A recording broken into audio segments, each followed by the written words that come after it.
जे गवंडी आमच्या ह्या सगळ्या कामामध्ये मला फसवत होते किंवा काय, मी त्यांचं नाव घेत नाही या प्लॅटफॉर्मवर, त्यांनी ते स्वतः घरी आले आणि ते आमच्या तिथं माचनूरचे एक बाबा आहेत, रामानंद महाराज, त्यांचं नावही मला आठवत नाही आहे.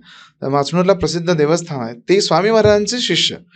तर ते त्यांच्या स्वप्नात गेले, म्हणले माझ्या गुरुच्या भक्ताला फसवतोस काय, म्हणून चापकानं पडून काढलं त्यांना.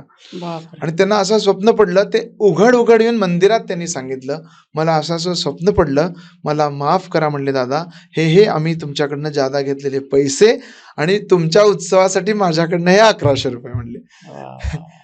तेव्हा खरं मी अवाक झालं, म्हणलं महाराज तुम्हीच येऊन गेला म्हणलं. आणि त्यानंतर आम्ही आज काय तो इसम किंवा हे काय बघितलंच नाही. पण हा मला हलवून टाकणारा म्हणतात ना अनुभव, हलवून टाकणारा, की श्रद्धा बळकट म्हणजे तुम्ही म्हणूच शकत नाही की महाराज नाही आहेत, म्हणूच शकत नाही. फक्त एवढंच मी सारखं सगळ्या सेवेकरांना सांगतो की महाराज 100 ने 100% समोर येतात, पण कधी येतात तेवढी अटॅचमेंट पाहिजे.